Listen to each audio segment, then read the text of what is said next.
Hi, my name is Dr. Harvey Robbins, and I'm a psychologist, and I've been in practice for over 40 years. I spend most of my time coaching, doing executive coaching with leaders, and building teams in both the federal government and also in business and industry. I got an email a few days ago regarding the current election between Hillary Clinton and Donald Trump, asking if I would give my opinion about what their personalities were like to help people make better decisions come November 8th, which is only a little less than a week away.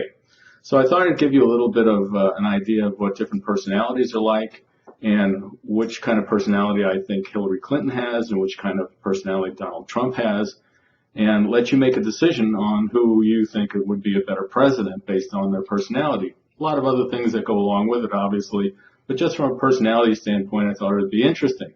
So I thought I'd give you a little taste of different kind of personalities and what I thought Hillary Clinton and Donald Trump have as personality.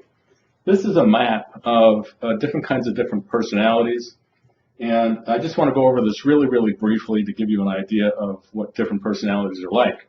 This is a model based on a number of different models out there on different personalities. It's kind of a joint model. And it talks about 4 different kinds of personalities. They're based on this grid where people on the right have a tendency to be decisive and action-oriented, and people on the left have a tendency to be indecisive and less assertive. People at the top have a tendency to be in control of their emotions, and people at the bottom have a tendency to be more emotional. So when you break these 2 different dimensions down, the horizontal and the vertical, you have 4 different personalities. The driver is the type of person who is action-oriented. They want to get things done. They want to get things done now, current time frame. Good thing about these folks is they're time sensitive, they're outcome driven. Bad part about these folks is they have a tendency to leave rows and rows of little body bags along the way. They're not real sensitive to people's feelings and emotions. People still on the right-hand side, more assertive and more decisive, but more emotional about it. These people are called expressives. The expressives are the people who are more intuitive oriented. They're driven by intuition. They're driven by a need to know why things happen. They make decisions quickly and sometimes have to backtrack on the decisions because they operate a lot by intuition and gut feel for things. Good thing about expressives, this is where new ideas come from, creativity, innovation. Bad part about expressives is it's hard to get them to complete a task because they're always jumping to the next big thing. On the left-hand side, you have people who are more indecisive, they're more laid back, less aggressive, less assertive. If they're in control of their emotions, they're known as analyticals. Analyticals go by facts, figures, data, detail.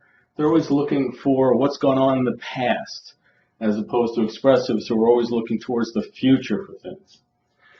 The good thing about analyticals is they go by a lot of information before they make decisions, and making decisions is very difficult for them, so they're seen as very indecisive. Good part about analyticals, though, is they'll keep you from making mistakes because they have a lot of data and information at their fingertips. The amiables, who are still on the indecisive side but more emotional, these are the people. You know, the friends and relationships mean the most to these individuals. The good thing about amiables is this is where the seat of communication, collaboration, cooperation comes from. The bad part about amiables is they slow decision-making down and sometimes frustrate people. Just like analyticals, they slow decision-making down. So if you take a look at the current list of candidates, Hillary Clinton and Donald Trump, where do you think they would fall on this? Let me give you my opinion. I look at Hillary Clinton as an analytical. She gathers a lot of information at her fingertips. She does a lot of research. She's really informed about things, and she's proud of that capability of knowing a lot of information.